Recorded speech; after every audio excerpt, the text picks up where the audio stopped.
Assalamualaikum warahmatullahi wabarakatuh.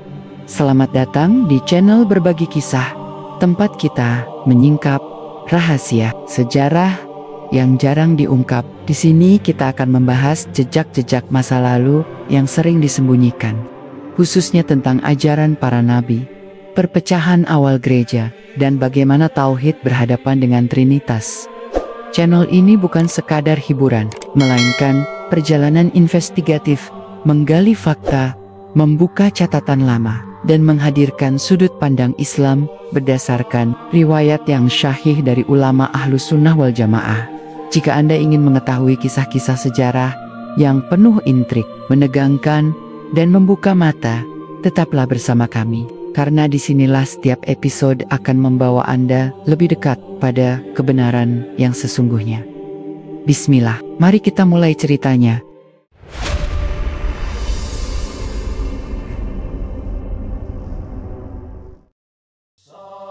Di balik sejarah panjang peradaban manusia, ada kisah yang jarang disentuh. Kisah yang diwarnai oleh perebutan makna ketuhanan.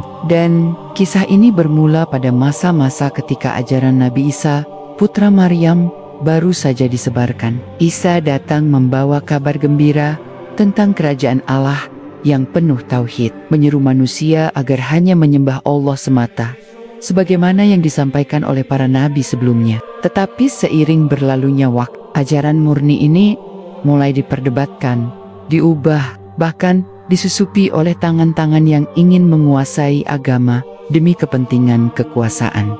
Riwayat syahih dari para ulama Ahlus Sunnah wal Jamaah menjelaskan bahwa Isa tidak pernah menyeru kepada Trinitas. Al-Quran menegaskan dalam surat Al-Maidah ayat ke-72, sungguh telah kafir orang-orang yang berkata, Allah ialah Al-Masih putra Maryam. Padahal Al-Masih berkata, wahai Bani Israel, sembahlah Allah Tuhanku dan Tuhanmu. Kalimat ini bukan sekadar pernyataan, melainkan saksi sejarah yang membongkar penyimpangan besar yang terjadi dalam tubuh gereja awal.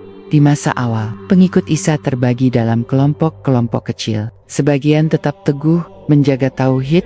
Mereka meyakini bahwa Isa hanyalah seorang nabi mulia, hamba Allah dan utusannya. Tetapi sebagian lain yang kelak menjadi mayoritas mulai terpengaruh oleh ajaran-ajaran yang diusung oleh Paulus, seorang tokoh yang tidak pernah berjumpa langsung dengan Isa, namun mengaku mendapat wahyu melalui penglihatan. Pauluslah yang pertama kali memperkenalkan konsep bahwa keselamatan manusia bergantung pada pengorbanan Isa di kayu salib. Dan dari sinilah akar Trinitas mulai tumbuh.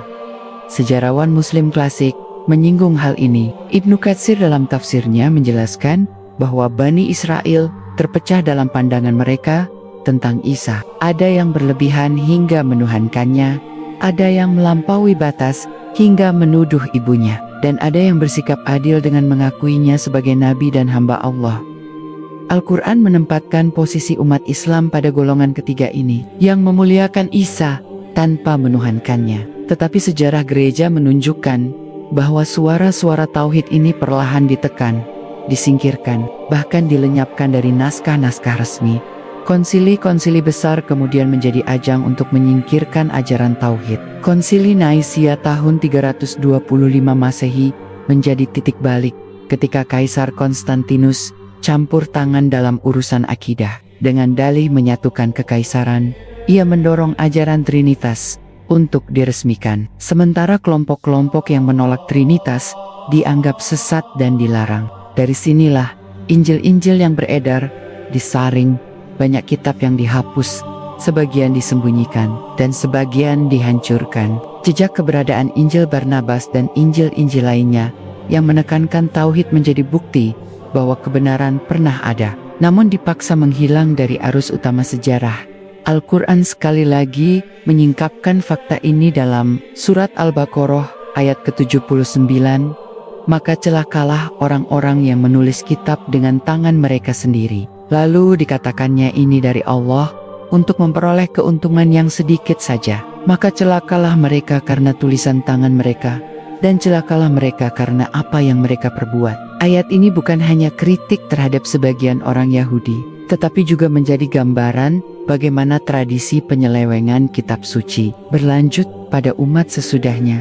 Bayangkan sebuah gereja kecil di abad-abad awal, tempat di mana orang-orang Kristen yang masih memegang tauhid berkumpul secara sembunyi. Mereka membaca doa dengan bisikan lirih, berusaha mempertahankan keyakinan bahwa Isa hanyalah hamba Allah. Tetapi di luar sana, kekuatan politik dan teologi baru sedang disatukan, membangun sebuah bangunan keyakinan yang berbeda sama sekali. Disinilah ketegangan lahir antara suara murni tauhid melawan arus deras Trinitas yang difasilitasi kekuasaan. Riwayat yang syahih dalam Islam memperkuat pandangan ini. Nabi Muhammad SAW pernah bersabda dalam hadis riwayat Imam Muslim, "Barang siapa yang bersaksi bahwa tidak ada Tuhan selain Allah semata, tidak ada sekutu baginya, dan bahwa Muhammad adalah hamba dan utusannya, serta Isa adalah hamba Allah dan putra dari hambanya, dan kalimatnya yang disampaikan kepada Maryam dan ruh darinya, serta surga adalah benar adanya, dan neraka adalah benar adanya, maka Allah akan memasukkannya ke dalam surga sesuai amal yang dilakukannya." Hadis ini menegaskan posisi Isa dalam kerangka tauhid, sekaligus membantah keras pandangan Trinitas. Sejarah mencatat, kelompok-kelompok Kristen yang masih memegang teguh ajaran tauhid akhirnya menyebar hingga ke wilayah timur, sebagian sampai ke Jazirah Arab. Mereka inilah yang dalam riwayat disebut sebagai kaum Nasrani yang lurus, pengikut Injil yang benar, yang tidak menuhankan Isa. Tidak heran ketika Nabi Muhammad diutus, sebagian dari mereka mengenali tanda-tanda kenabian beliau dan menyambut dengan iman. Namun, kisah ini bukan kisah kemenangan tauhid di dunia Kristen. Justru sebaliknya, ajaran tauhid dalam tubuh gereja awal menjadi korban konspirasi besar yang berlapis. Kekaisaran Romawi, para teolog Trinitas, dan kepentingan politik menjalin aliansi untuk memastikan hanya satu versi iman yang boleh bertahan. Dan disinilah rahasia sejarah itu masih berlanjut. Seperti lembaran kitab yang hilang, masih banyak fakta yang terkubur di balik arsip-arsip gereja. Fakta yang jika diungkap akan menunjukkan betapa dekat ajaran Isa dengan tauhid yang dibawa Nabi Muhammad. Sejarah selalu menyimpan rahasia. Setiap lembarannya membawa kita pada pertanyaan-pertanyaan baru, dan setiap jejaknya mengungkap tabir yang selama ini disembunyikan. Di antara rahasia terbesar dalam perjalanan agama adalah perpecahan yang terjadi di tubuh gereja awal. Sebuah perpecahan yang tidak hanya menyangkut ritual ibadah atau perbedaan pandangan kecil, melainkan menyangkut inti dari keyakinan itu sendiri. Tauhid melawan Trinitas. Isa putra Maryam datang bukan membawa agama baru, bukan pula membawa keyakinan yang asing dari ajaran para nabi sebelumnya. Ia datang mengokohkan syariat tauhid yang sudah diajarkan sejak Nabi Nuh, Ibrahim, Musa, hingga para nabi Bani Israel. Al-Quran menegaskan dalam surat Ali Imran ayat ke-51, "Sesungguhnya Allah adalah Tuhanku dan Tuhanmu, maka sembahlah Dia. Inilah jalan yang lurus." Inilah kalimat Isa kepada umatnya. Kalimat yang jelas, kalimat yang lurus, kalimat yang seharusnya menjadi pijakan gereja. Tetapi sejarah mencatat, pijakan itu perlahan digeser. Di abad-abad awal, setelah pengangkatan Isa, para pengikutnya terpecah. Ada yang tetap setia memegang teguh tauhid, menyembah hanya Allah, menganggap Isa sebagai nabi, rasul, dan hambanya. Tetapi ada pula yang mulai terpengaruh dengan ajaran-ajaran baru yang diperkenalkan oleh Paulus, seorang yang awalnya justru memusuhi Isa dan para pengikutnya. Paulus mengaku mendapat penglihatan, lalu tiba-tiba berubah menjadi orang yang paling giat menyebarkan ajaran Isa, tetapi dengan tafsirannya sendiri. Dialah yang memperkenalkan konsep anak Tuhan, konsep tebusan dosa lewat penyaliban, dan fondasi yang kelak dikenal sebagai Trinitas. Al-Quran mengingatkan dengan tegas dalam surat Al-Maidah ayat 116, ketika Allah kelak bertanya kepada Isa di hari kiamat, "Wahai Isa putra Maryam, apakah engkau mengatakan kepada manusia Jadikanlah aku dan ibuku sebagai dua sesembahan selain Allah.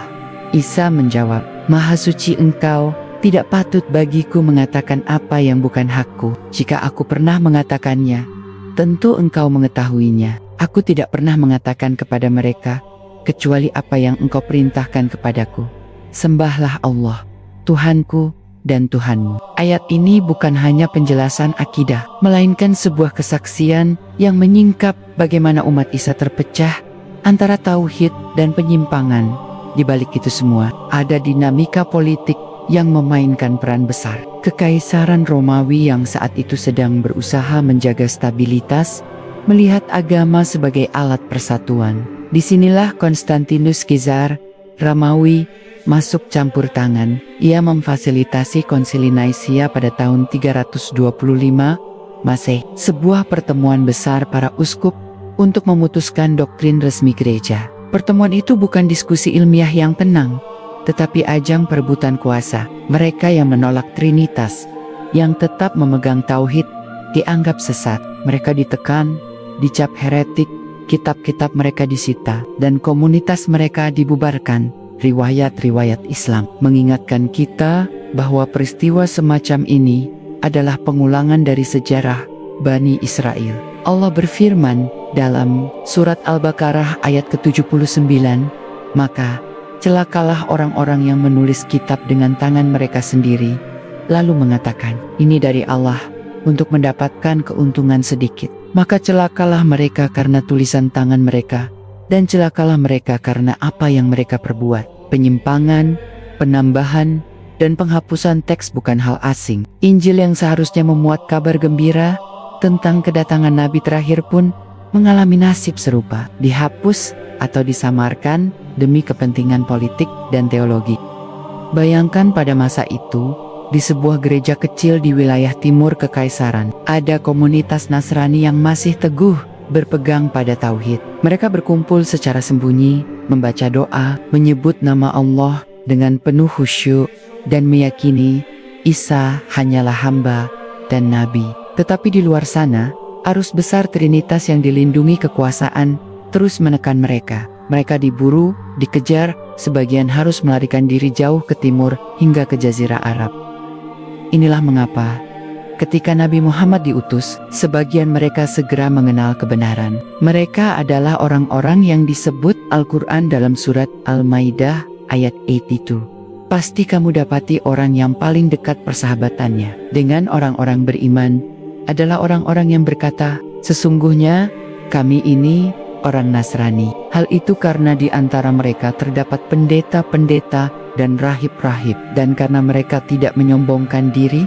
Hadis Syahih, riwayat Imam Muslim, menegaskan hal yang sama. Rasulullah bersabda, barang siapa bersaksi bahwa tidak ada Tuhan selain Allah, tidak ada sekutu baginya, dan bahwa Muhammad adalah hamba dan utusannya, serta Isa adalah hamba Allah, putra dari hambanya, kalimatnya yang disampaikan kepada Maryam, dan ruh darinya, serta surga itu benar adanya, dan neraka itu benar adanya, maka Allah akan memasukkannya ke dalam surga sesuai dengan amalnya. Hadis ini sekaligus mematahkan doktrin Trinitas dan menegaskan kembali posisi Isa sebagai nabi, bukan Tuhan, tetapi kisah gereja awal bukanlah kisah kemenangan tauhid. Sejarah resmi Kristen lebih banyak ditulis oleh mereka yang berada di pihak penguasa. Injil yang menekankan tauhid dipinggirkan. Nama Barnabas yang menulis Injil berbeda dari Injil-Injil kanonik, tersisih dan dihapus dari tradisi resmi. Sementara itu, doktrin Paulus dikokohkan dan diulang-ulang hingga menjadi kebenaran baru. Perpecahan ini bukan sekadar perbedaan pandangan, melainkan sebuah rekayasa sejarah, sebuah upaya sistematis untuk menyingkirkan tauhid dan menggantinya dengan teologi baru yang memberi ruang bagi penyembahan selain Allah, dan jejak perpecahan itu masih bisa kita lihat hingga kini dalam perbedaan mendasar antara Islam yang teguh menjaga tauhid dengan kekristenan, arus utama yang mempertahankan Trinitas. Namun, ini baru permulaan dari kisah panjang yang penuh ketegangan. Masih ada lembaran-lembaran rahasia lain yang menunggu untuk dibuka, tentang bagaimana kekuasaan mengatur kitab suci bagaimana suara-suara tauhid dibungkam, dan bagaimana akhirnya kebenaran itu justru terjaga di tangan umat terakhir umat Islam. Di antara fakta yang paling mencengangkan dari sejarah gereja awal adalah bagaimana suara tauhid yang seharusnya menjadi pondasi ajaran Isa justru diperlakukan sebagai ancaman. Para pengikut sejati Isa yang menolak menganggapnya sebagai Tuhan dipersekusi dengan cara yang keras. Nama mereka tidak selalu dicatat, bahkan sebagian hanya kita kenal melalui catatan lawan-lawan mereka yang menulis dengan tujuan mendiskreditkan. Namun, riwayat-riwayat Islam menegaskan bahwa mereka ada, dan mereka adalah pengikut Injil yang benar. Satu jejak kuat dari mereka bisa dilihat dalam Al-Quran surat As-Saff ayat 6. Ketika Isa berkata kepada kaumnya, "Wahai Bani Israel, sesungguhnya aku adalah utusan Allah kepadamu, membenarkan kitab yang sebelumnya, yaitu Taurat, dan memberi kabar gembira dengan seorang rasul yang akan datang sesudahku. Namanya Ahmad."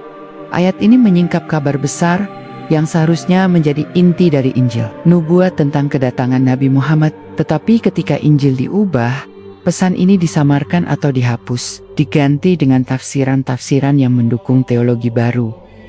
Sejarawan gereja mencatat bahwa di abad-abad awal ada banyak Injil yang beredar. Ada Injil Thomas, Injil Filipus, Injil Barnabas, Injil Yahudi Kristen, dan lainnya. Sebagian besar dari Injil itu menekankan kemanusiaan Isa, bukan ketuhanannya. Namun, setelah konsili Naisea dan konsili-konsili berikutnya, hanya 4 Injil yang diakui resmi: Matius, Markus, Lukas, dan Yohanes. Injil-Injil lain dianggap apokrif, dilarang beredar, bahkan dimusnahkan. Tindakan ini adalah upaya menyatukan teologi di bawah satu arus, tetapi dengan mengorbankan kebenaran yang berbeda. Taimiyah dalam kitab Al-Jawab As-Syahid menjelaskan bahwa orang-orang Nasrani telah mengganti kitab mereka dan berbeda pendapat mengenai Isa.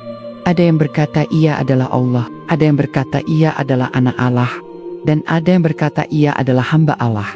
Pendapat ketiga inilah yang benar, sesuai dengan Al-Quran. Penjelasan ini memperlihatkan bahwa Islam bukan sekadar datang dengan pandangan baru, melainkan meluruskan apa yang sudah ada, namun tertindas. Bayangkan suasana abad keempat Masehi, ketika Kekaisaran Romawi mengumumkan doktrin resmi, umat yang menolak Trinitas dipaksa memilih tunduk atau dihukum. Gereja-gereja mereka ditutup, kitab mereka disita, pemimpin mereka dibuang. Mereka yang tetap teguh melarikan diri ke wilayah yang jauh dari pusat kekaisaran. Sebagian pergi ke timur, menuju Suriah, Persia, bahkan hingga ke Jazirah Arab. Mereka membawa sisa-sisa ajaran tauhid, menyimpannya dalam doa, dalam hafalan, dalam tradisi lisan. Inilah salah satu alasan mengapa Al-Quran menyebut sebagian Nasrani sebagai sahabat dekat kaum muslimin. Sementara itu, doktrin Paulus semakin kuat. Konsep dosa warisan dan penebusan melalui salib menjadi inti ajaran. Padahal Al-Quran dalam surat An-Nisa ayat 157 menegaskan bahwa Isa tidak dibunuh dan tidak disalib, melainkan diserupakan bagi mereka. Dan karena ucapan mereka sesungguhnya, kami telah membunuh Al-Masih Isa putra Maryam, Rasul Allah, padahal mereka tidak membunuhnya dan tidak menyalibnya, tetapi diserupakan bagi mereka. Dan sesungguhnya orang-orang yang berselisih tentang hal itu benar-benar dalam keraguan-raguan. Ayat ini tidak hanya membantah dogma salib, tetapi juga membongkar akar dari penyimpangan Paulus. Kenyataan ini menimbulkan ketegangan besar. Di satu sisi, Trinitas mendapatkan dukungan penuh dari kekaisaran. Di sisi lain, kelompok tauhid tersembunyi, bertahan dalam diam, menunggu saat kebenaran kembali ditegakkan. Jejak mereka masih bisa ditemukan dalam catatan-catatan samar tentang kaum Ebionit dan kaum Nasarin, kelompok yang menolak menuhankan Isa dan tetap berpegang pada syariat Musa. Mereka diyakini lebih dekat dengan ajaran Isa yang asli dibanding kelompok Paulus. Disinilah kita melihat sebuah pola yang berulang dalam sejarah agama. Suara tauhid selalu menjadi minoritas yang ditekan oleh kekuasaan, tetapi ia tidak pernah benar-benar hilang. Allah menjaganya, dan akhirnya menurunkannya kembali melalui Nabi terakhir. Nabi Muhammad membawa risalah yang sama dengan Isa, Musa, Ibrahim, dan para nabi lainnya. La ilaha illallah, tidak ada Tuhan selain Allah. Namun, kita tidak boleh membayangkan bahwa perjalanan menuju perpecahan ini berjalan mulus. Ada pertarungan ideologi yang sengit, yang berlangsung selama berabad-abad. Konsili demi konsili diadakan untuk memperdebatkan hakikat Isa. Apakah ia manusia? Apakah ia Tuhan? Apakah ia bagian dari Tuhan? Ataukah ia hanya seorang nabi? Pertanyaan-pertanyaan itu mengguncang fondasi gereja. Para uskup terpecah, jemaat bingung, dan kekaisaran harus turun tangan demi menjaga stabilitas politik. Ketegangan ini membuat kita bertanya, bagaimana mungkin ajaran tauhid yang jelas dan sederhana bisa dikalahkan oleh konsep Trinitas yang rumit dan penuh kontradiksi? Jawabannya ada pada kekuasaan. Doktrin yang didukung oleh kekaisaran diperkuat dengan penganiayaan terhadap lawan, disebarkan lewat pendidikan resmi, akan menjadi arus utama, sementara suara-suara lain dikubur, dicatat sebagai sesat, atau dihapus dari sejarah. Tetapi sejarah tidak bisa sepenuhnya dibungkam. Seperti bara yang tersembunyi di bawah abu, jejak-jejak tauhid tetap ada dalam tradisi lisan, dalam komunitas kecil, dalam naskah-naskah yang disembunyikan. Dan ketika Islam datang, bara itu kembali menyala. Al-Quran tidak hanya meluruskan pandangan tentang Isa, tetapi juga membongkar strategi penyelewengan itu. Dalam surat OTT Taubah, ayat 30 Allah berfirman, orang-orang Yahudi berkata, Uzair putra Allah, dan orang-orang Nasrani berkata, Al-Masih putra Allah. Itulah ucapan mereka dengan mulut mereka, meniru perkataan orang-orang kafir yang terdahulu. Allah melaknat mereka. Bagaimana mereka bisa berpaling? Ayat ini menunjukkan bahwa penyimpangan akidah bukanlah hal baru, tetapi bagian dari pola penyimpangan umat sebelumnya. Dan disinilah inti dari kisah ini. Perpecahan awal gereja bukan hanya perdebatan teologi, tetapi sebuah pertempuran antara tauhid yang murni melawan kekuatan politik dan ideologi yang bersekutu untuk mengubah wajah agama. Setelah Konsili Naisi, sejarah gereja memasuki babak baru. Keputusan besar telah diambil. Isa didefinisikan sebagai Tuhan, sehakikat dengan Bapa, dan konsep Trinitas dipatenkan dalam rumusan resmi. Tetapi kenyataan di lapangan jauh dari kata selesai. Banyak kelompok umat Kristen awal yang menolak keputusan itu. Mereka menganggapnya sebagai pengkhianatan terhadap ajaran asli Isa. Namun, perlawanan mereka tidak mampu melawan kekuatan negara yang menopang gereja resmi. Konsili demi konsili kembali digelar. Konsili Konstantinopel tahun 381 Masehi memperluas doktrin Trinitas, menambahkan Roh Kudus sebagai unsur ketiga dalam keilahian. Maka lengkaplah konsep yang dikenal hingga kini Bapa, Anak, dan Roh Kudus. Konsili Efesus tahun 431 Masehi kemudian menguatkan doktrin bahwa Maryam layak disebut Theotokos atau Bunda Allah, sebuah gelar yang membuat posisi Isa semakin didewakan. Dan puncaknya adalah Konsili Kalsedon tahun 451 Masehi yang memutuskan bahwa Isa memiliki dua kodrat sekaligus Tuhan dan manusia.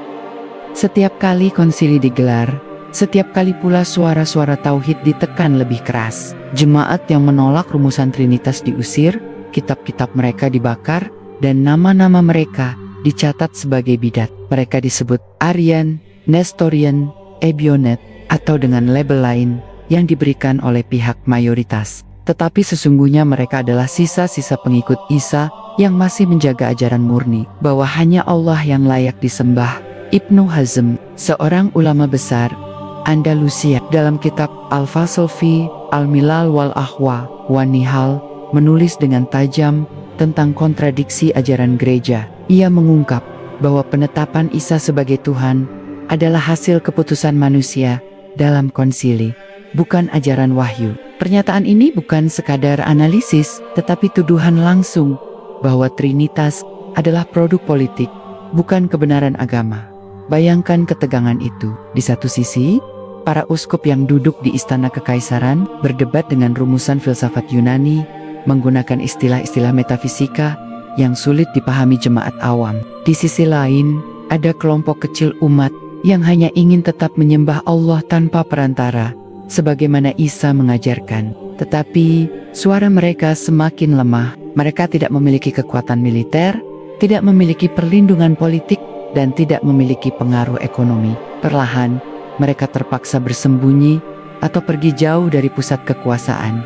Sebagian dari mereka menuju timur, ada yang bermukim di Suriah, sebagian di Mesopotamia, sebagian lain terus bergerak hingga ke Jazirah Arab. Di daerah-daerah ini, mereka masih membawa tradisi tauhid, meskipun tidak lagi memiliki kitab yang lengkap. Mereka mengenal Isa sebagai hamba Allah, mengenal kabar gembira tentang Nabi terakhir, dan berpegang pada doa serta pengajaran sederhana yang diwariskan.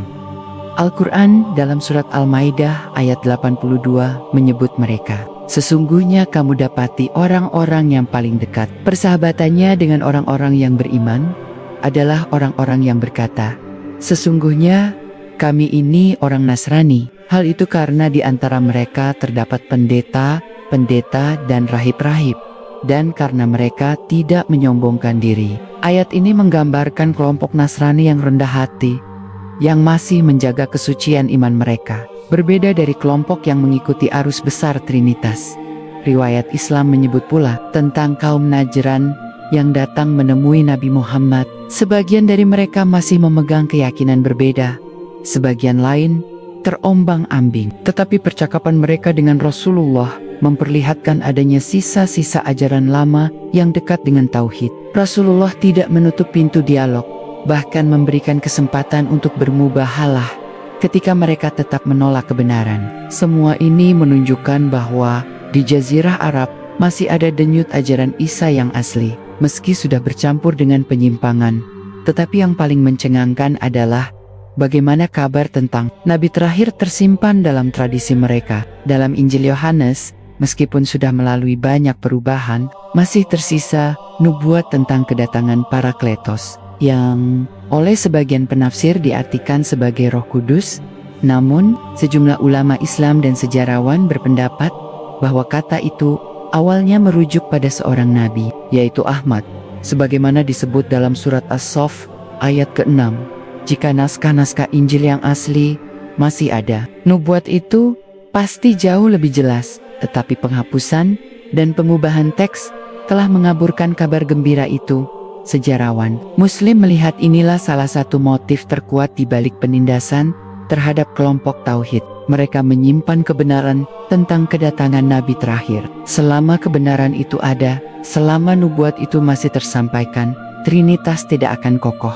Karena itu, konsili, dekrit, dan sensor dilakukan bukan hanya untuk membela keyakinan baru, tetapi untuk mencegah kebangkitan tauhid yang bisa mengancam fondasi kekuasaan gereja. Semakin kita membuka lembaran sejarah ini, semakin jelas bahwa Trinitas tidak lahir dari ajaran Isa, tetapi dari percampuran antara filsafat Yunani, pengaruh Romawi, dan tafsiran Paulus. Isa tidak pernah mengajarkan bahwa dirinya adalah Tuhan.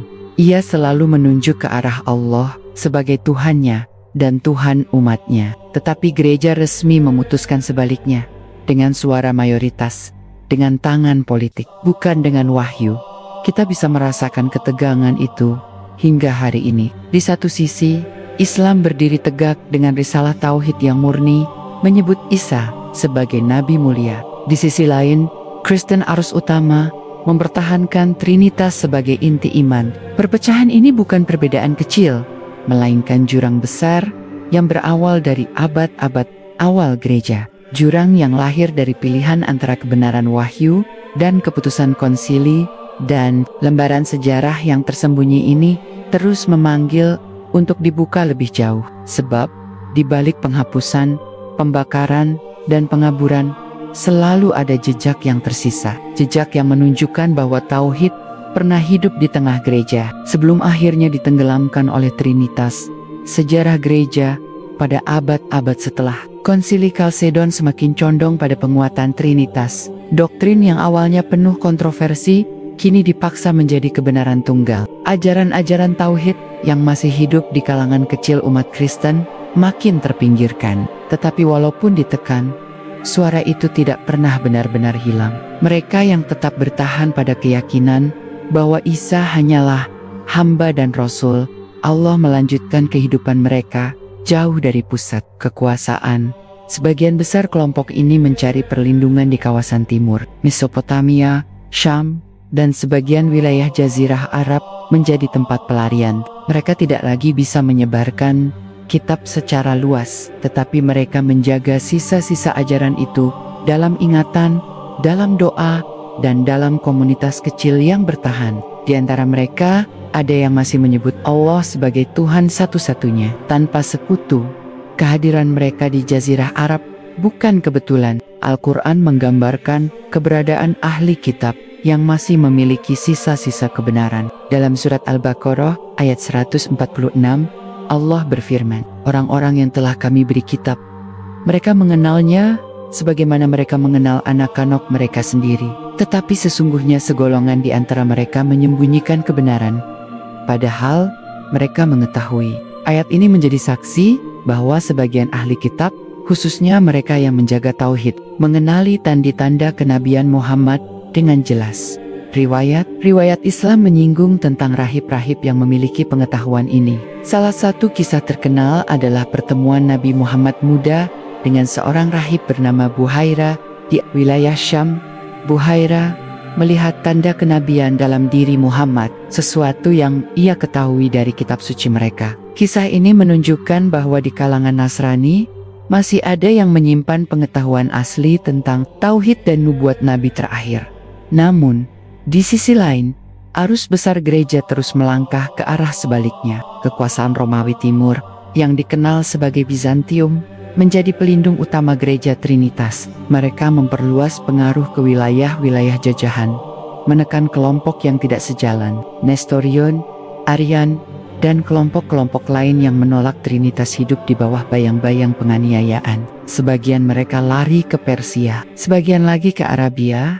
Al-Quran dalam surat Al-Hadid ayat 27 menjelaskan dengan jelas bagaimana umat Nasrani mengalami perubahan. Kemudian kami iringi jejak mereka dengan rasul-rasul kami, dan kami iringi pula dengan Isa putra Maryam, dan kami berikan kepadanya Injil, dan kami jadikan dalam hati orang-orang yang mengikutinya rasa santun dan kasih sayang. Namun mereka mengada-adakan rahbaniyah, padahal kami tidak mewajibkannya kepada mereka, melainkan mereka sendiri yang mengada-adakannya untuk mencari keridaan Allah. Lalu mereka tidak memeliharanya sebagaimana mestinya. Maka kami berikan kepada orang-orang yang beriman di antara mereka pahalanya, tetapi banyak di antara mereka yang fasik. Ayat ini menyingkap kenyataan bahwa dalam tubuh Nasrani ada yang lurus, tetapi banyak pula yang menyimpang.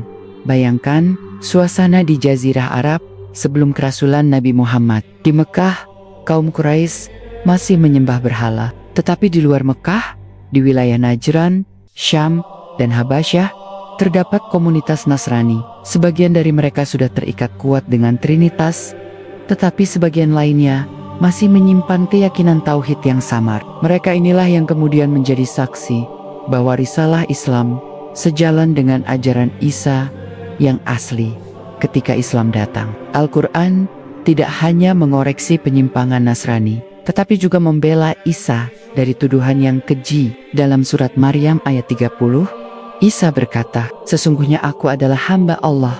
Dia memberiku kitab dan menjadikanku seorang nabi." Ayat ini adalah deklarasi yang membantah semua doktrin konsili Isa.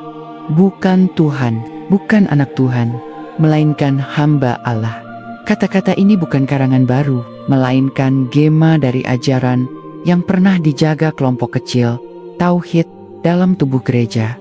Disinilah titik balik besar terjadi. Islam tampil bukan sekadar agama baru, tetapi sebagai pengembalian risalah tauhid yang telah lama dikaburkan. Kaum muslimin tidak diperintahkan untuk memusuhi Isa, tetapi justru untuk memuliakannya dalam kerangka tauhid. Inilah mengapa Al-Quran menegaskan dalam surat Al-Baqarah ayat ke-136, "Katakanlah, kami beriman kepada Allah dan kepada apa yang diturunkan kepada kami, dan kepada apa yang diturunkan kepada Ibrahim, Ismail, Ishak, Yakub, dan anak cucunya, dan apa yang diberikan kepada Musa dan Isa, dan apa yang diberikan kepada nabi-nabi dari Tuhan mereka. Kami tidak membeda-bedakan seorang pun di antara mereka, dan kami hanya berserah diri kepadanya.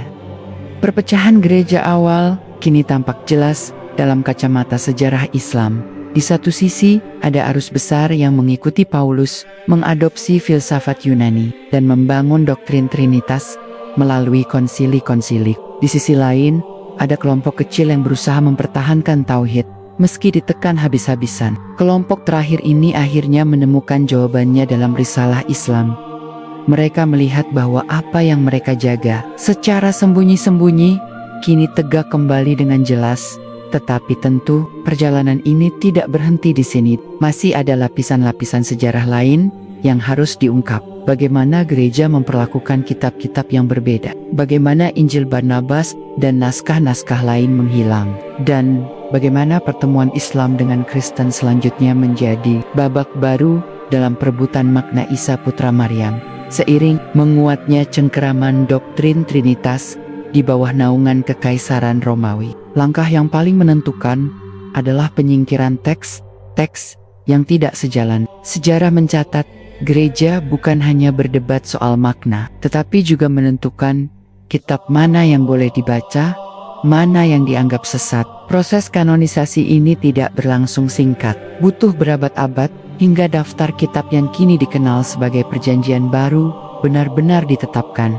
Namun, yang jarang diungkap adalah bagaimana kitab-kitab alternatif itu diperlakukan. Injil-Injil yang menekankan ketauhidan, yang menggambarkan Isa sebagai manusia dan nabi, tidak masuk dalam daftar resmi. Sebagian besar dihancurkan, sebagian lain disembunyikan. Bahkan, ada yang hanya bertahan dalam potongan fragmen. Inilah yang kemudian dikenal sebagai kitab-kitab apokrif.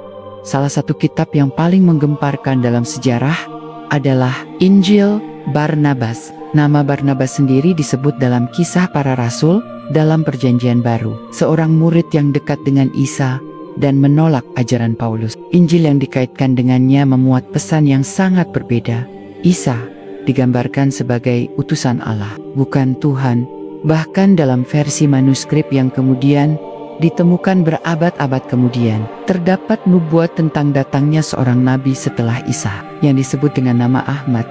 Tentu saja, keberadaan teks seperti ini sangat mengancam narasi resmi gereja. Karena jika Injil Barnabas diakui, maka seluruh bangunan teologi Trinitas runtuh. Maka tidak heran jika kitab ini dilarang beredar, ditolak keberadaannya, bahkan dituduh sebagai pemalsuan belakangan. Tetapi pertanyaannya, mengapa ada jejaknya? Mengapa dalam beberapa manuskrip kuno ia tetap disebut? Mengapa ada kesaksian sejarah tentang keberadaannya? Tidak hanya Barnabas, ada pula Injil-Injil lain yang lebih tua, seperti Injil orang Ibrani, Injil orang Mesir, atau tulisan-tulisan komunitas Ebionit. Komunitas Ebionit ini dikenal menolak ketuhanan Isa. Mereka memandangnya sebagai nabi dan hamba Allah, sama sekali bukan Tuhan. Keyakinan mereka selaras dengan inti ajaran tauhid, tetapi jejak mereka hilang setelah abad-abad penganiayaan. Disinilah letak ketegangan yang sesungguhnya. Sejarah resmi yang kita baca hari ini adalah sejarah pemenang gereja yang mengusung Trinitas, didukung kekuasaan Romawi. Tetapi di balik itu, ada lapisan sejarah lain. Sejarah yang disembunyikan, sejarah yang tidak pernah diizinkan, menjadi bagian dari arus utama. Sejarah itulah yang kemudian dibongkar kembali oleh Islam. Al-Quran tidak hanya menolak Trinitas secara tegas, tetapi juga menyingkap praktik penyembunyian kitab oleh ahli kitab. Dalam surat Al-Baqarah ayat 79, Allah berfirman, "Maka celakalah orang-orang yang menulis kitab dengan tangan mereka, kemudian berkata, 'Ini dari Allah,' untuk memperoleh keuntungan yang sedikit dengan perbuatan itu. Maka celakalah mereka karena apa yang ditulis oleh tangan mereka, dan celakalah mereka karena apa yang mereka kerjakan." Ayat ini adalah tuduhan langsung. Ada teks yang dimanipulasi, ada kitab yang ditulis ulang, lalu disahkan atas nama Allah. Sejarah mencatat, praktik ini bukan isapan jempol. Konsili demi konsili bukan hanya arena debat teologi, tetapi juga ruang politik. Keputusan yang dihasilkan tidak jarang ditentukan oleh tekanan kekaisaran, bukan semata-mata oleh kesucian teks. Maka, apa yang kita kenal hari ini sebagai Injil resmi hanyalah hasil seleksi. Seleksi yang menguntungkan arus besar dan menghapus suara-suara tauhid. Menariknya, Islam datang bukan dengan menolak seluruhnya. Islam mengakui bahwa ada wahyu yang benar diturunkan kepada Isa. Al-Quran menyebutnya sebagai Injil, tetapi Injil yang benar itu berbeda dengan teks yang sudah tercampur tangan manusia. Inilah mengapa umat Islam diperintahkan untuk percaya kepada Taurat, Zabur, Injil, tetapi bukan dalam bentuk kitab yang telah diselewengkan. Dari sinilah muncul paradoks sejarah. Gereja berusaha menutupi jejak tauhid, tetapi jejak itu tetap muncul di berbagai tempat. Di dalam manuskrip yang terlupakan, di dalam komunitas kecil yang tersisa, dan akhirnya dalam Al-Quran yang menegaskan kembali ajaran Isa sebagai hamba Allah. Kita bisa melihatnya dalam surat Al-Maidah ayat 116. Allah bertanya kepada Isa pada hari kiamat, "Hai Isa putra Maryam, apakah engkau mengatakan kepada manusia, jadikanlah aku dan ibuku sebagai dua Tuhan selain Allah?" Isa menjawab, "Maha suci engkau, tidaklah pantas bagiku mengatakan apa yang bukan hakku.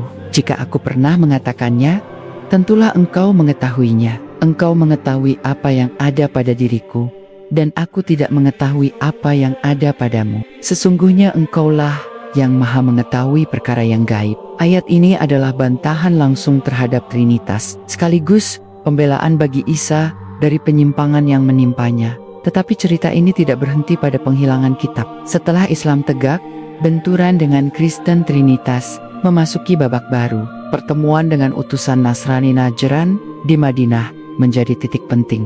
Mereka berdialog dengan Rasulullah tentang hakikat Isa, dan di sana ayat 7 Al-Quran yang menolak Trinitas turun sebagai jawaban. Dialog Najran ini adalah bukti bahwa pertarungan antara Tauhid dan Trinitas tidak hanya berlangsung di ruang teologisis, tetapi juga nyata dalam diplomasi, dalam politik, bahkan dalam pertemuan lintas agama. Rasulullah tidak memaksa mereka, tetapi memberikan pilihan, menerima kebenaran Tauhid atau tetap dalam keyakinan mereka dengan membayar jizyah. Ini menunjukkan kejelasan posisi Islam sekaligus keadilannya.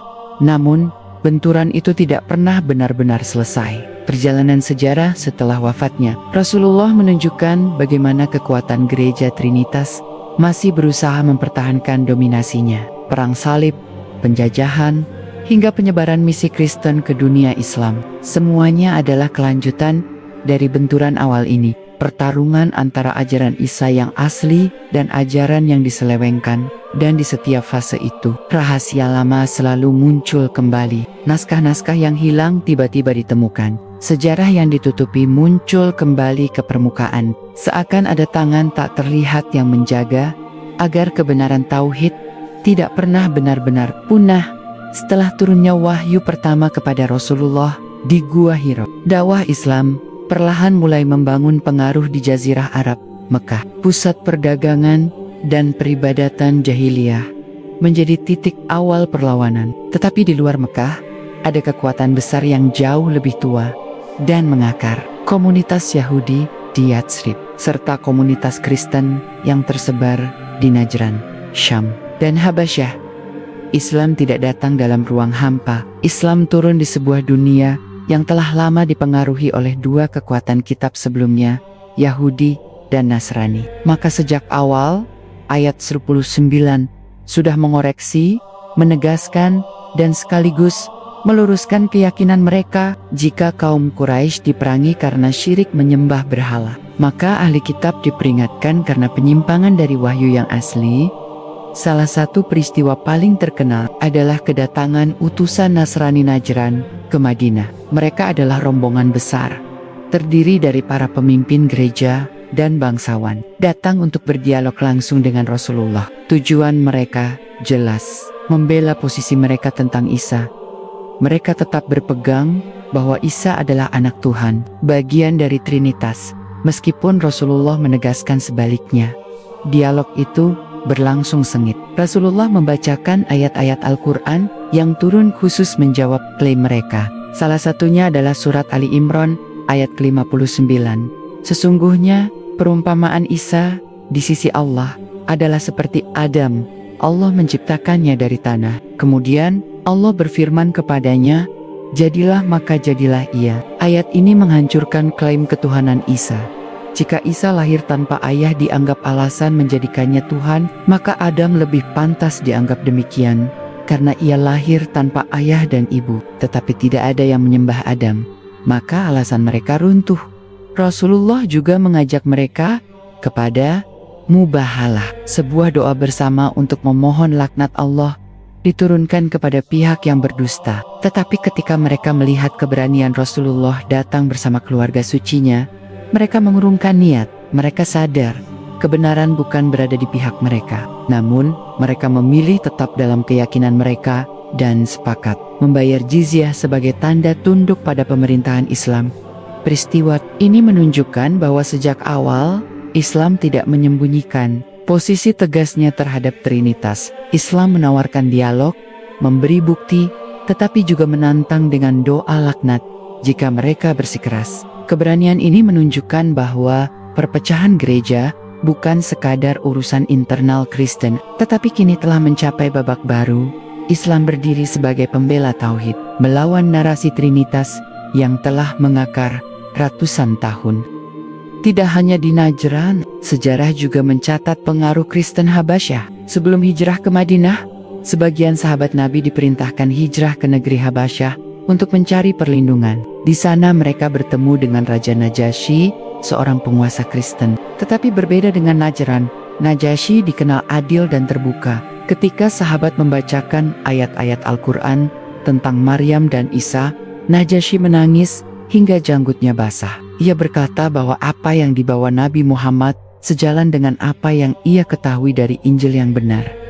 Kisah ini adalah bukti bahwa masih ada di kalangan Nasrani yang mengenali kebenaran tauhid. Najasyi bahkan kemudian masuk Islam secara sembunyi-sembunyi, dan Rasulullah menyalatkannya ketika ia wafat, meski jasadnya jauh di Habasyah. Hal ini menandakan bahwa rahasia tauhid memang masih tersisa di kalangan Nasrani yang lurus.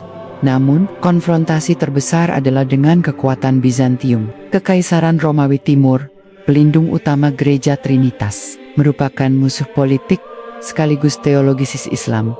Perang Tabuk adalah momen ketika umat Islam pertama kali bersiap menghadapi Bizantium secara langsung. Walaupun pertempuran besar tidak terjadi saat itu, langkah Rasulullah menandai bahwa benturan dengan Imperium Kristen Trinitas tidak terelakkan. Setelah Rasulullah wafat, estafet itu dilanjutkan oleh Khulafaur Rasyid di masa Abu Bakar As-Siddiq. Pasukan Islam mulai bergerak ke arah Syam.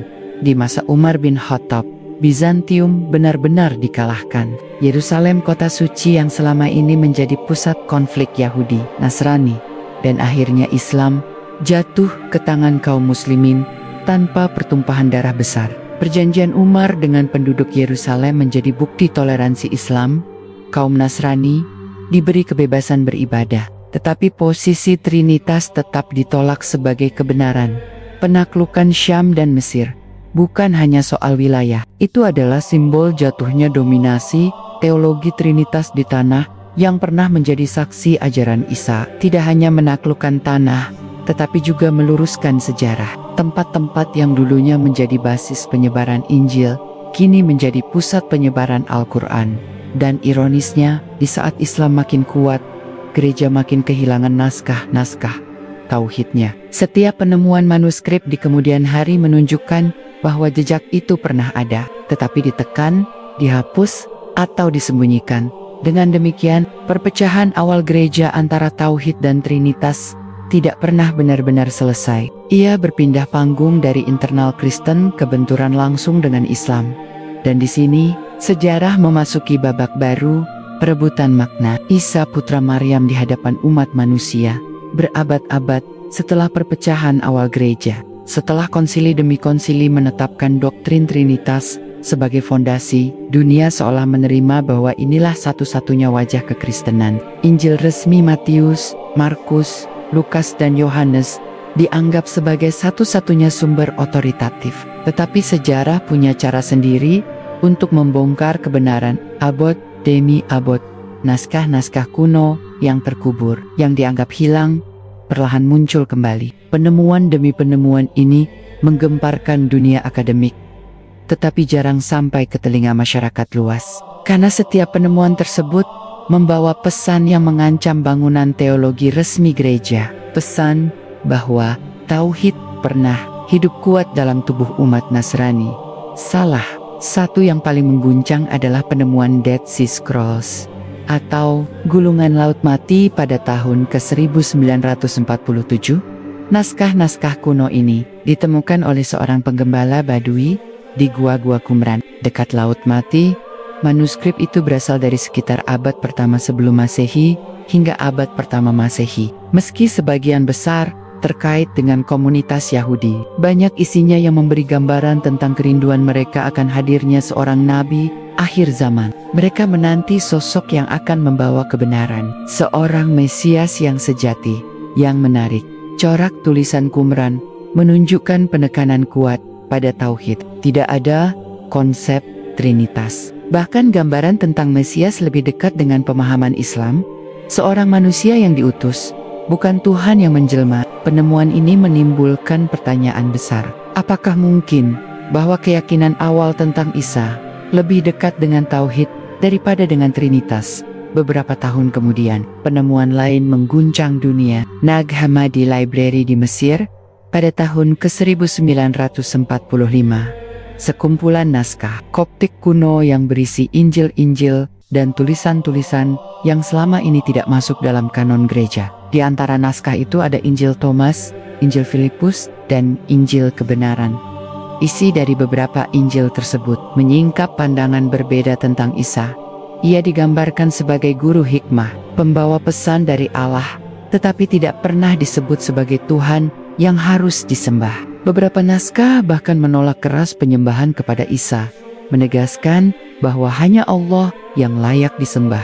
Meski gaya bahasanya berbeda, inti ajarannya selaras dengan konsep tauhid. Lalu ada satu kitab yang terus menjadi kontroversi hingga hari ini, Injil Barnabas. Manuskripnya ditemukan dalam bahasa Italia dan Spanyol pada abad ke-16, tetapi banyak bukti menunjukkan ia berasal dari tradisi jauh lebih tua. Injil ini secara eksplisit menyebut bahwa Isa bukanlah Tuhan, melainkan nabi yang diutus kepada Bani Israel. Lebih mencengangkan lagi, Injil Barnabas menyebut akan datang seorang nabi setelah Isa dengan nama Ahmad, sesuai dengan yang disebut Al-Quran dalam surat Asy-Syaff ayat 6. Dan ingatlah ketika Isa putra Maryam berkata, "Hai Bani Israel, sesungguhnya aku adalah utusan Allah kepadamu, membenarkan kitab yang sebelumnya, yaitu Taurat, dan memberi kabar gembira dengan seorang rasul yang akan datang sesudahku, namanya Ahmad." Tentu saja, Injil Barnabas ditolak keras oleh gereja. Mereka menyebutnya palsu, manipulasi belakangan, bahkan ada yang menuduh ia ditulis oleh Muslim. Tetapi jika benar ia pemalsuan belakangan, mengapa namanya masih beredar dalam catatan sejarah jauh sebelum manuskrip itu muncul? Mengapa isinya begitu konsisten dengan pesan tauhid yang ditemukan dalam naskah-naskah lain? Mengapa ia selaras dengan ayat-ayat Al-Quran yang turun 6 abad setelah Isa? Kecurigaan semakin kuat bahwa Injil Barnabas memang mewakili tradisi kelompok Nasrani yang tetap berpegang pada tauhid, kelompok yang ditekan habis-habisan sejak konsili Nisi. Injil ini bisa jadi adalah jendela ke masa lalu, masa ketika Isa dipahami sebagaimana ia diutus seorang Rasul Allah, bukan Tuhan. Semua penemuan ini membuat para peneliti barat sendiri kebingungan. Di satu sisi, mereka terikat dengan doktrin gereja yang telah mapan. Di sisi lain, bukti-bukti manuskrip menunjukkan bahwa pemahaman awal tentang Isa jauh lebih beragam, dan tauhid selalu hadir dalam spektrum keyakinan itu. Al-Quran seakan sudah menyiapkan jawaban bagi kebingungan ini. Dalam surat Al-Maidah ayat 15, Allah berfirman, "Hai ahli kitab, sesungguhnya telah datang kepadamu Rasul kami, menjelaskan kepadamu banyak dari isi kitab yang kamu sembunyikan, dan banyak pula yang dibiarkannya. Sesungguhnya telah datang kepadamu cahaya dari Allah, dan kitab yang menerangkan." Ayat ini berbicara langsung. Ada bagian-bagian kitab yang disembunyikan, tetapi melalui Nabi Muhammad, tabir itu dibuka kembali, maka penemuan naskah-naskah kuno bukan sekadar kebetulan arkeologis, ia adalah bukti nyata dari ayat-ayat Al-Quran.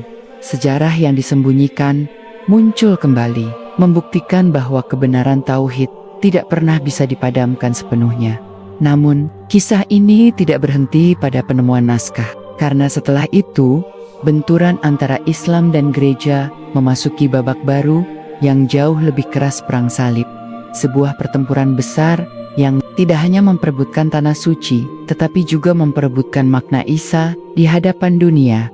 Setelah penemuan naskah-naskah kuno memberi petunjuk tentang jejak tauhid yang ditekan, kita perlu memahami bagaimana gereja berusaha mempertahankan kekuasaannya. Jika di masa konsili mereka melawan kelompok internal seperti Arian atau Ebionit, maka di abad pertengahan musuh yang mereka hadapi adalah Islam. Dan disinilah perang salib menjadi gambaran nyata konfrontasi besar antara dua peradaban, Yerusalem, kota yang disucikan oleh Yahudi, Nasrani, dan Islam, menjadi titik api. Bagi gereja, Yerusalem bukan sekadar kota, ia adalah simbol kekuasaan spiritual. Kehilangan Yerusalem ke tangan Islam di masa Khalifah Umar bin Khattab adalah luka mendalam yang mereka simpan berabad-abad.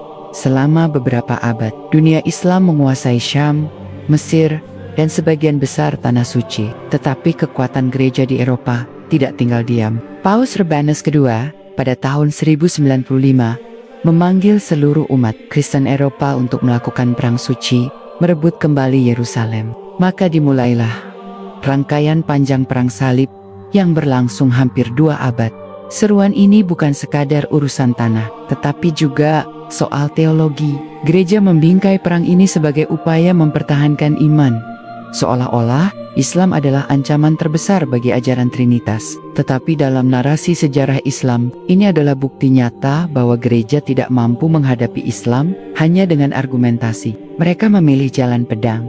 Ketika pasukan salib pertama memasuki Yerusalem pada tahun 1099, mereka melakukan pembantaian besar. Ribuan Muslim, Yahudi, bahkan Nasrani Timur yang tidak sejalan dengan Roma, dibantai tanpa ampun. Darah memenuhi jalan-jalan Yerusalem. Para sejarawan Barat sendiri mencatat bagaimana kengerian itu berlangsung. Inilah wajah asli ketika doktrin dipaksakan dengan pedang, ketika ajaran kasih berubah menjadi teror. Namun, sejarah tidak berhenti di sana. Dunia Islam bangkit dari reruntuhan kekalahan awal.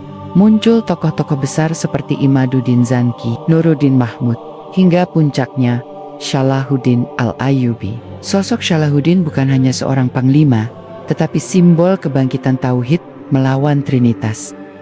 Ketika Salahuddin merebut kembali Yerusalem pada tahun 1187, ia menunjukkan perbedaan mencolok dengan pasukan salib. Tidak ada pembantaian massal. Penduduk yang menyerah diberi keamanan. Bahkan sebagian besar Nasrani dibiarkan tetap tinggal dengan membayar jizyah. Tindakan ini bukan sekadar strategi politik, tetapi cerminan nilai Islam. Tauhid tidak diajarkan dengan pemaksaan, tetapi dengan keadilan. Perang salib pada akhirnya berakhir dengan kegagalan pihak salib. Mereka kehilangan tanah suci, dan dunia Islam tetap berdiri tegak. Tetapi peristiwa ini meninggalkan bekas panjang. Gereja semakin terobsesi untuk menghancurkan Islam, sementara Islam semakin yakin bahwa gereja telah jauh menyimpang dari ajaran Isa yang sebenarnya. Dalam konteks ini, kita bisa melihat perang salib bukan hanya perang wilayah, tetapi kelanjutan dari perpecahan awal gereja. Trinitas yang lahir dari konsili berhadapan dengan tauhid yang ditegakkan Islam. Dua jalan yang berbeda kini saling berhadapan di medan perang. Al-Quran sudah menyinggung tentang kebencian yang mendalam ini. Dalam surat Al-Baqarah ayat 120, Allah berfirman, "Orang-orang Yahudi dan Nasrani tidak akan rela kepadamu hingga engkau mengikuti agama mereka. Katakanlah, sesungguhnya petunjuk Allah itulah petunjuk yang benar. Dan sesungguhnya jika engkau mengikuti kemauan mereka setelah datang ilmu kepadamu, maka engkau tidak akan memperoleh pelindung dan penolong dari Allah." Ayat ini bukan sekadar peringatan, tetapi penjelasan mengapa benturan itu terus terjadi sepanjang sejarah. Menariknya, di tengah perang dan pertentangan, masih ada suara-suara Nasrani Timur yang jujur. Sebagian dari mereka menyadari bahwa Islam lebih dekat dengan ajaran Isa yang asli dibanding gereja Roma. Mereka yang berada di bawah kekuasaan Muslim justru mendapatkan perlindungan yang tidak mereka dapatkan dari sesama Kristen Barat. Fakta ini jarang diungkap dalam buku-buku sejarah Eropa, tetapi tercatat jelas dalam literatur Islam dan catatan sejarawan Timur. Perang Salib hanyalah satu babak. Setelah itu, benturan berlanjut dalam bentuk kolonialisme, misi penginjilan, hingga era modern. Tetapi akar masalahnya tetap sama. Gereja berusaha mempertahankan narasi Trinitas, sementara Islam menegakkan tauhid sebagaimana diajarkan oleh para nabi sejak Ibrahim hingga Isa dan disempurnakan oleh Nabi Muhammad. Dan disinilah kita memahami perpecahan awal gereja yang dimulai dari perdebatan Paulus melawan murid-murid asli Isa yang kemudian diformalkan dalam konsili. Tidak pernah berhenti sebagai konflik internal. Ia merambat ke panggung global, melahirkan perang, penjajahan, dan konflik panjang. Namun, sejarah juga memberi pesan bahwa setiap kali kebenaran ditutupi, Allah menyingkapkannya kembali. Naskah-naskah kuno muncul, fakta-fakta baru ditemukan, dan Islam tetap berdiri tegak dengan Al-Quran sebagai saksi.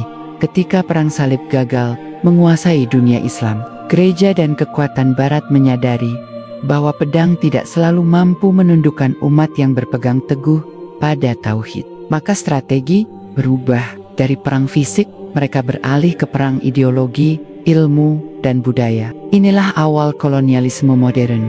Dimulai pada abad ke-15, bangsa-bangsa Eropa yang sudah dikuasai gereja Spanyol, Portugis, Belanda, Prancis, hingga Inggris mulai melancarkan ekspedisi ke seluruh dunia. Mereka tidak hanya membawa kapal dan meriam, tetapi juga salib dan kitab yang sudah direvisi. Tujuannya jelas memperluas pengaruh Trinitas di wilayah-wilayah Muslim, melemahkan kekuatan Islam, dan menanamkan dominasi Barat. Sejarah mencatat bagaimana Spanyol dan Portugis, setelah berhasil menaklukkan Andalusia dan memusnahkan simbol-simbol Islam di Eropa, segera berlayar ke Afrika Utara, Asia, hingga Nusantara. Di setiap daerah yang mereka kuasai, pola yang sama terlihat. Masjid dihancurkan, madrasah dimatikan, ulama diburu, dan gereja dibangun. Tetapi yang lebih halus adalah strategi penginjilan mendidik generasi Muslim dengan kurikulum yang perlahan memisahkan mereka dari akar tauhid. Belanda di Nusantara adalah contoh yang jelas. Mereka tidak hanya datang untuk berdagang, tetapi juga menanamkan sistem pendidikan yang diwarnai misionaris. Para orientalis Eropa yang seringkali berafiliasi dengan gereja meneliti Islam bukan untuk memahami, tetapi untuk mencari celah kelemahan. Dari sana lahir berbagai karya yang berusaha merendahkan Al-Quran, menebarkan keraguan, dan membandingkan Islam dengan Injil versi mereka. Inilah fase baru dari perpecahan awal gereja setelah gagal melawan Islam dengan senjata. Mereka memilih jalan kolonialisme intelektual, dan dampaknya terasa hingga hari ini. Dalam banyak catatan, misionaris Kristen yang datang ke negeri-negeri Muslim sering membawa ilmu modern, rumah sakit, atau sekolah. Tetapi di balik itu, ada agenda yang lebih dalam, menyebarkan doktrin Trinitas. Bahkan istilah sekularisasi yang lahir di Eropa setelah mereka jenuh dengan kekuasaan gereja, dibawa ke dunia Islam untuk melemahkan ikatan umat dengan agamanya. Namun, umat Islam tidak tinggal diam. Ulama-ulama besar bangkit. Di Mesir, muncul Muhammad Abduh, Rashid Rida, dan tokoh-tokoh pembaharu yang berusaha membangkitkan kesadaran tauhid. Di Nusantara, ulama Aswaja menegaskan pentingnya mempertahankan akidah murni dan melawan setiap bentuk penyusupan. Di India, muncul gerakan ulama yang mendirikan madrasah-madrasah independen, menjaga Al-Quran dan Sunnah tetap menjadi pedoman. Kolonialisme memang berhasil menguasai wilayah-wilayah Muslim secara politik, tetapi secara akidah, Islam tetap kokoh. Tidak ada satupun negeri Muslim besar yang benar-benar berpindah keyakinan ke Trinitas. Bahkan, di banyak daerah, Islam justru semakin kuat setelah mengalami penindasan. Hal ini menunjukkan sesuatu yang sangat penting. Tauhid memiliki daya tahan yang tidak dimiliki Trinitas. Karena tauhid bukan hasil konsili, bukan kompromi politik, bukan hasil rekayasa Paulus, tetapi wahyu dari Allah yang terjaga dalam Al-Quran. Namun, misi penginjilan tidak berhenti. Hingga hari ini, lembaga-lembaga besar di Barat, universitas, dan organisasi internasional masih membawa agenda penyebaran doktrin Kristen. Mereka masuk lewat jalur pendidikan, ekonomi, bahkan bantuan kemanusiaan. Semua dibingkai indah dengan istilah hak asasi atau kemanusiaan. Tetapi ujungnya tetap sama, melemahkan Islam dari dalam. Allah telah memperingatkan dalam Al-Quran surat Al-Imran ayat ke-110, "Kamu adalah umat terbaik yang dilahirkan untuk manusia, menyuruh kepada yang ma'ruf dan mencegah dari yang munkar, dan beriman kepada Allah. Sekiranya ahli kitab beriman, tentulah itu lebih baik bagi mereka. Di antara mereka ada yang beriman, namun kebanyakan mereka adalah orang-orang fasik." Ayat ini menegaskan, sekalipun ada segelintir dari kalangan Nasrani yang jujur mencari kebenaran, mayoritas tetap berpegang pada kesesatan Trinitas. Dan inilah yang terus menjadi benturan sepanjang sejarah jika kita rangkai benang merahnya. Sejak Paulus menanamkan doktrin baru, sejak konsili Naisea menetapkan dogma, sejak perang salib menumpahkan darah, hingga era kolonialisme dan misi modern, garisnya tetap sama. Trinitas berhadapan dengan tauhid, dan Islam dengan teguh terus memegang panji terakhir tauhid di muka bumi. Pertanyaannya kini, mengapa perlawanan terhadap tauhid begitu keras? Mengapa sejarah penuh dengan upaya untuk menghapus jejak-jejak ajaran Isa yang asli? Dan apa yang sebenarnya ditakuti oleh kekuatan besar dunia dari sebuah kalimat sederhana, La illallah?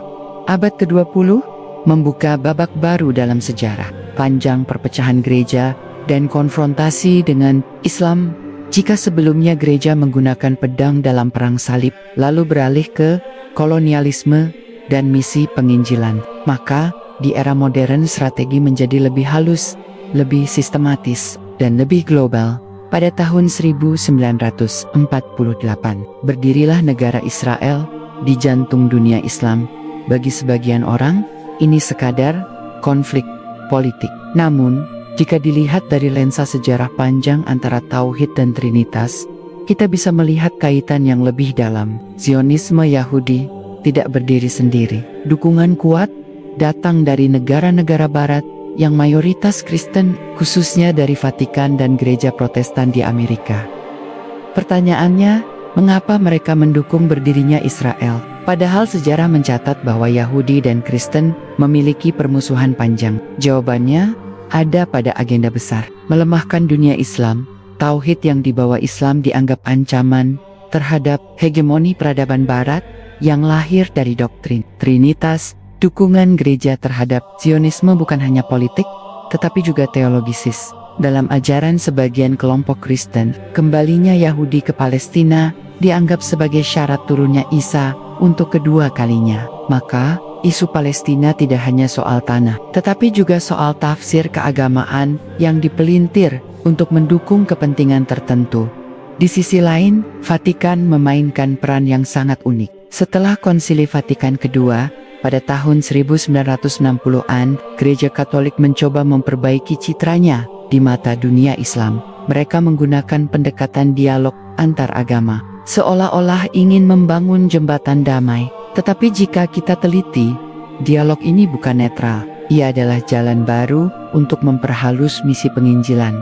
Dalam banyak kesempatan, Vatikan menyatakan bahwa Islam adalah agama yang dekat dengan Kristen. Mereka mengutip kesamaan dalam menghormati Isa dan Maryam. Namun, pada saat yang sama, mereka tidak pernah meninggalkan keyakinan Trinitas. Bahkan, dialog ini sering digunakan untuk menyusupkan gagasan pluralisme agama, bahwa semua agama sama, semua jalan menuju Tuhan sah, tidak ada kebenaran absolut.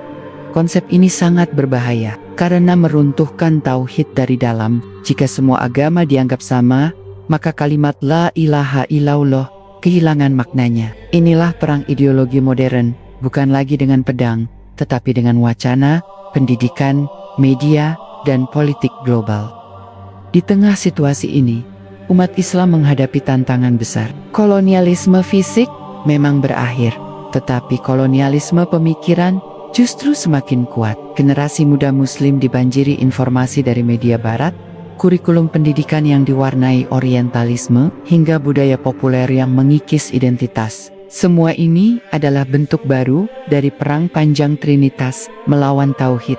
Namun sejarah menunjukkan satu hal, setiap kali Islam ditekan, ia justru bangkit lebih kuat. Gelombang kebangkitan Islam modern muncul dari berbagai penjuru dunia, Mesir, Turki, Pakistan, Indonesia, hingga Afrika. Ulama Aswaja menegaskan kembali pentingnya akidah Tauhid, mengingatkan umat agar tidak terjebak pada jebakan pluralisme atau paham sekuler yang diciptakan Barat.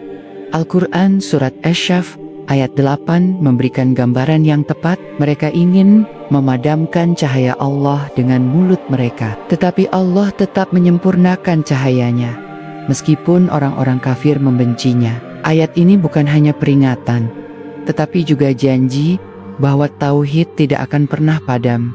Maka, jika kita lihat garis sejarah dari awal, Paulus mengubah ajaran Isa menjadi Trinitas. Konsili menetapkan dogma palsu, perang salib mencoba menghancurkan Islam dengan pedang, kolonialisme mencoba menundukkan Islam dengan kekuasaan.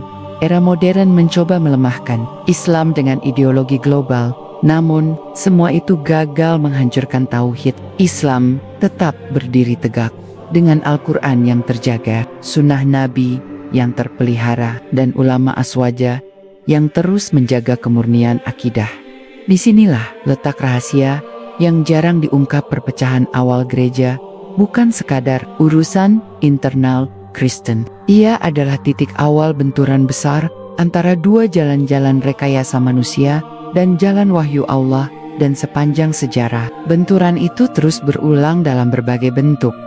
Kini, di abad ke-21, kita menyaksikan babak lanjutan. Dunia Islam kembali menjadi pusat perhatian global. Konflik di Timur Tengah, isu terorisme yang sering dilekatkan pada umat Islam, propaganda media, semua itu bagian dari strategi besar untuk menahan kebangkitan Tauhid.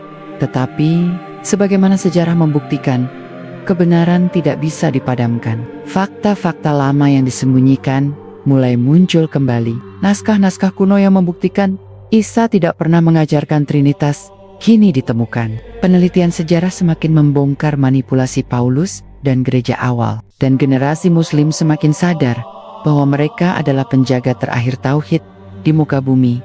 Selama berabad-abad, sejarah gereja dikendalikan oleh pihak yang menang. Mereka yang berpegang pada dogma Trinitas menguasai arsip, menulis ulang narasi, dan membakar naskah-naskah yang dianggap menyimpang. Namun, sebagaimana sunatullah, kebenaran tidak bisa dikubur selamanya. Lembaran-lembaran tua yang tersisa di gua, biara, atau perpustakaan kuno menjadi saksi bahwa ajaran Isa yang asli jauh berbeda dari yang diklaim gereja. Salah satu penemuan paling mengejutkan terjadi pada tahun 1945 di Mesir, ketika ditemukan naskah Nag Hammadi. Di dalamnya terdapat Injil-Injil yang tidak masuk ke dalam kanon resmi gereja. Beberapa di antaranya mengandung pesan-pesan yang sangat berbeda dengan doktrin Paulus. Injil Thomas misalnya tidak memuat kisah penyaliban sebagaimana Injil-Injil resmi, tetapi lebih menekankan hikmah dan ajaran moral.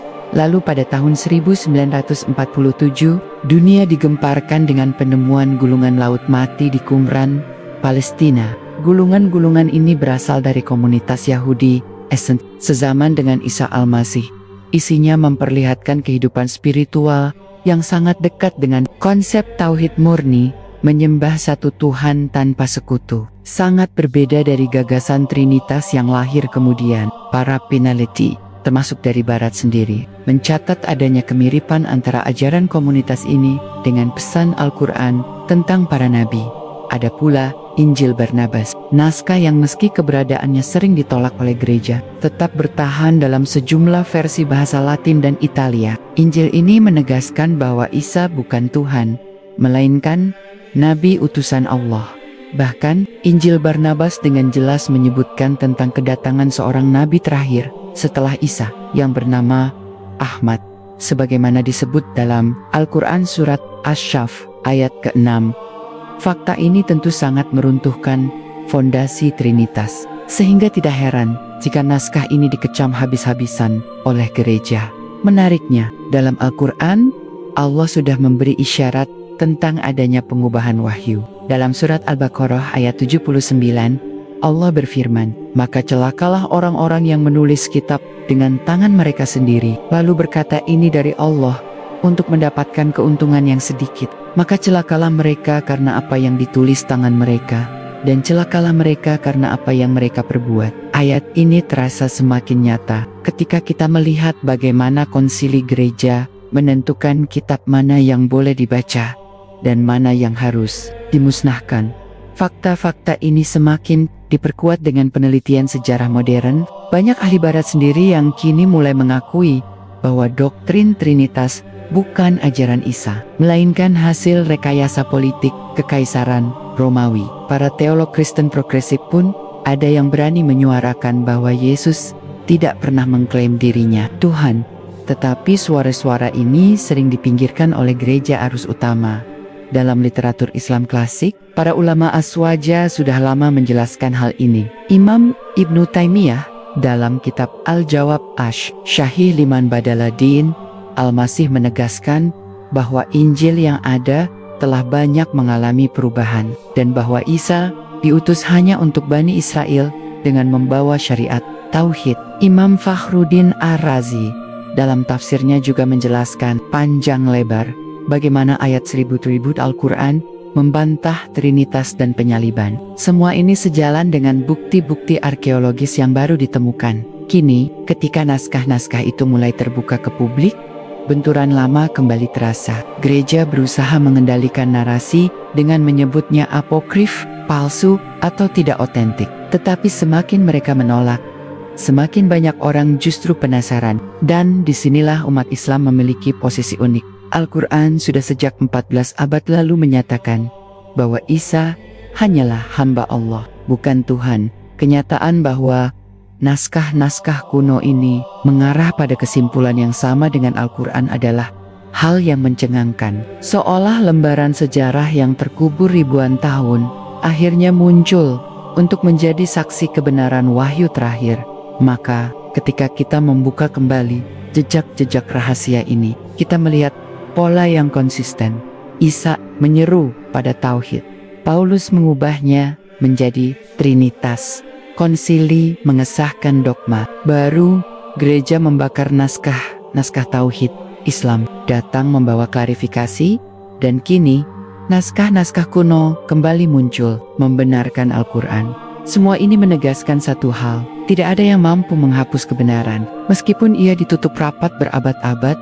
Jika kita menelusuri perjalanan panjang ini, dari abad pertama Masehi hingga era modern, satu pola besar terlihat jelas. Ajaran Isa Al-Masih yang sejatinya murni tauhid, telah dipelintir sejak awal oleh Paulus. Dari tangan Paulus lahir gagasan aneh tentang Isa sebagai anak Tuhan, yang kelak berkembang menjadi doktrin Trinitas.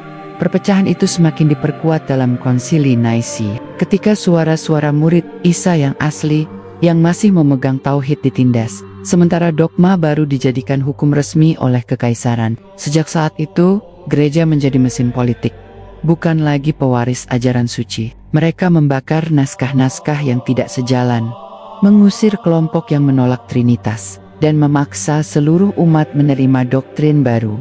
Perang salib menjadi bukti bahwa ketika argumentasi gagal, kekerasan digunakan, ribuan nyawa melayang, darah mengalir di jalanan Yerusalem.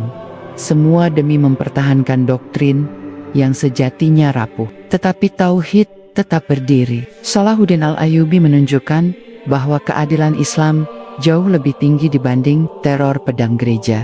Lalu datang era kolonialisme dengan bendera perdagangan dan ilmu pengetahuan.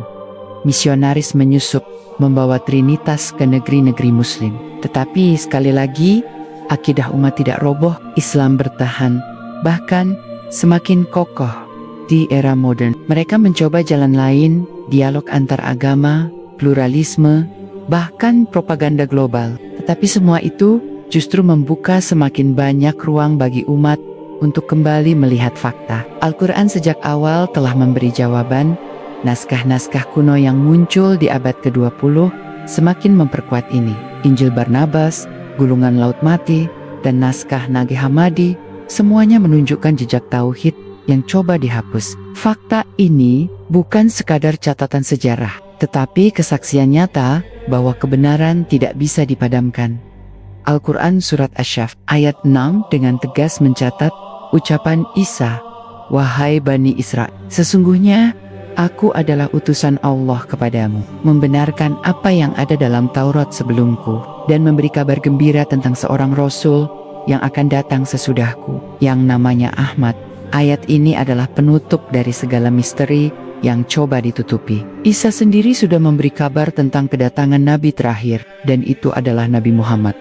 Maka, jelaslah garis besar ini, Trinitas adalah hasil rekayasa manusia, sedangkan Tauhid adalah warisan para nabi yang dijaga Allah hingga akhir zaman. Gereja boleh menutupinya, konsili boleh memutuskan hukum, misionaris boleh berusaha, tetapi cahaya Allah tetap sempurna. Di abad ini, saat informasi mengalir tanpa batas, kebohongan semakin sulit dipertahankan. Generasi baru bisa mengakses naskah-naskah kuno, membaca penelitian modern, dan membandingkannya dengan Al-Quran. Dan semakin dalam mereka meneliti, semakin jelas bahwa kebenaran ada pada kalimat sederhana, La ilaha illallah. Inilah yang membuat benturan itu tidak pernah berhenti. Sebab tauhid adalah ancaman terbesar bagi setiap sistem yang dibangun di atas kebohongan. Maka, dari perjalanan panjang ini, kita belajar satu hal penting. Umat Islam adalah pewaris terakhir tauhid. Kita bukan sekadar bagian dari sejarah, tetapi penjaga kebenaran yang telah dilupakan oleh banyak umat sebelum kita. Perpecahan awal gereja hanyalah pintu masuk untuk melihat bagaimana dunia mencoba menutup cahaya Allah. Tetapi janji Allah tetap berlaku, cahaya itu akan bersinar hingga akhir zaman. Dan tugas kita sebagai generasi pewaris adalah menjaga, mempelajari, dan menyebarkan kembali pesan tauhid ini. Sebab di tengah gempuran ideologi, media, dan propaganda modern, hanya dengan tauhidlah kita bisa bertahan sampai di sini. Narasi dokumenter investigatif ini menutup lembaran panjang yang menggugah pertanyaan, membuka misteri, dan menguatkan keyakinan. Dari Paulus hingga Vatikan, dari Konsili Nice hingga Gulungan Laut Mati, dari Perang Salib hingga Palestina hari ini, benang merahnya tetap sama, Trinitas melawan tauhid, dan tauhid selalu menang. Itulah kebenaran yang sesungguhnya. Sekian dari saya, wassalamualaikum warahmatullahi wabarakatuh.